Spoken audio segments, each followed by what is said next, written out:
Dando continuidade ao nosso programa da semana passada, aqui da Arte Odontologia, nós estamos conversando com a doutora Rafaela Moraes sobre dúvidas, sobre odontopediatria. Uma das perguntas assim, quando que eu devo levar uma criança no dentista pela primeira vez? Será que a gente escuta falar em odontologia para bebês e realmente é necessário? Você acha importante? O mais convencional é os pais trazerem suas crianças no aparecimento do primeiro dente, né? Mas é interessante sempre a gestante já procurar ter essas informações, orientações de como tratar a saúde bucal do seu bebê, né? Não deixar para trazer no dentista somente quando for aparecer o primeiro dente. Existem inclusive maneiras de se higienizar, o dentinho quando ele aparece na boca. Sim.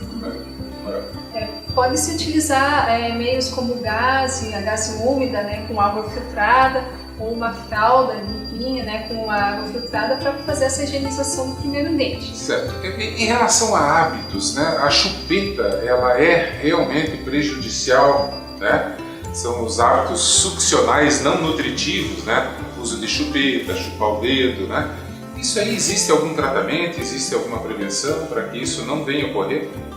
Alguma orientação às mães?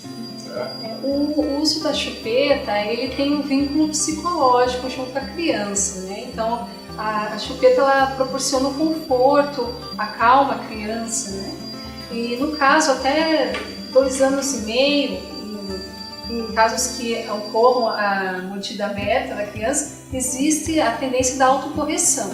A partir dessa idade já se torna mais difícil e daí, no caso, precisamos de utilizar a parte da ortodontia para essa correção. E essas chupetas ortodônticas que tem no mercado, elas realmente são efetivas no tratamento, na correção de algumas malformações?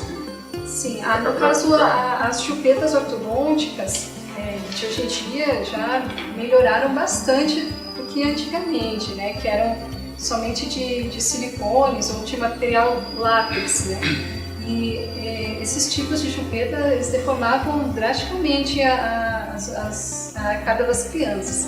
Com as chupetas ortodônticas já foi minimizado, mas como eu falei anteriormente, tem esse prazo da autocorreção e que para voltar a mordida das crianças de forma correta. Certo.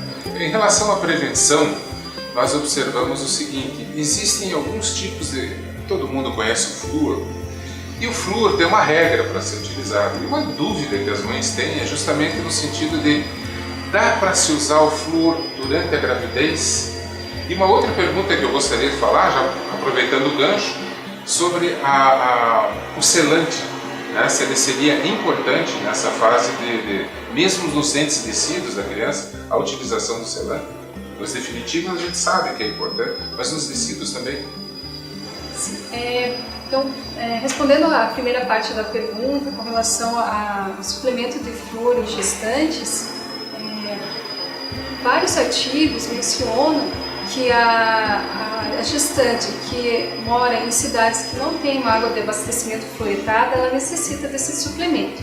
Gestantes, como exemplo aqui de Curitiba, a água ela é fluoretada, elas já não têm essa necessidade do suplemento do flúor.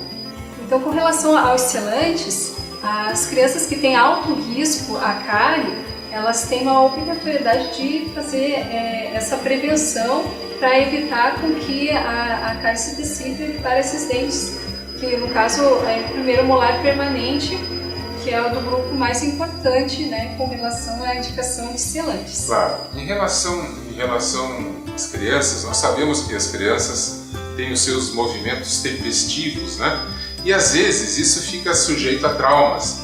Então, uma pergunta: quando um dente avulsiona, ou seja, ele sai da boca numa batida, qual o procedimento que uma mãe que esteja por perto, ou para que ela possa orientar uma professora, caso isso venha a ocorrer, qual o procedimento correto nessa circunstância, quando o dente sai da cavidade bucal? No caso, a gente classifica como uma avulsão, em que sai o dente de forma plena, com a raiz. Não se deve fazer o reimplante desse dente, devido ao risco de da raiz do dente descido abalar a parte do germe do dente permanente, né, que é o dente que vai estar substituindo. Então é indicado o uso daí do mantenedor de espaço, como uma prótese parcial provisória, para essa criança, para devolver a estética e a sua função. Gente, o assunto é vasto. Nós vamos encerrar o programa de hoje, mas no programa seguinte vamos continuar aqui com a doutora Rafaela para tirar as nossas dúvidas, as dúvidas de todas as mães que estejam nos assistindo. Obrigado, até a próxima semana.